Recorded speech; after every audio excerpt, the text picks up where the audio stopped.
ខ្ញុំដឹងច្បាស់ថាខ្លួនខ្ញុំមិនស័ក្តិសមនឹងចរិយាទេហើយគុំបាច់ស្រឡាញ់ខ្ញុំដែរតែសូមជួបស្អប់ខ្ញុំទៅ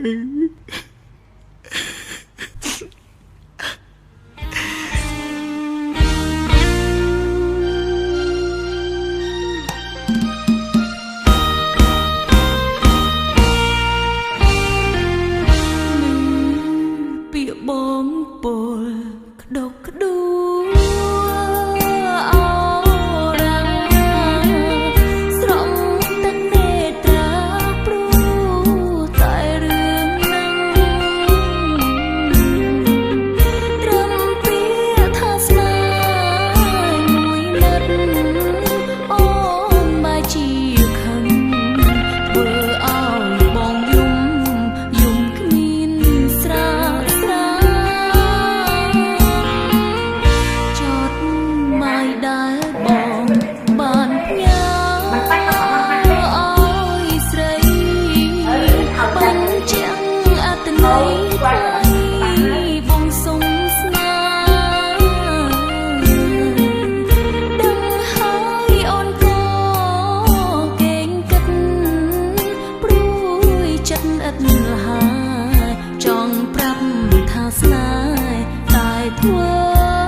បងមុនខ្ញុំមិនស្អប់បងទេ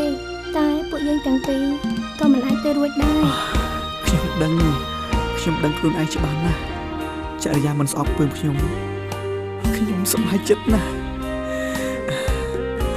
ពួកយើងពិតជាអាចរាប់អានគ្នាដូចកាលពីមុនមែនទេចាស់ដូចមុនអញ្ចឹងអូ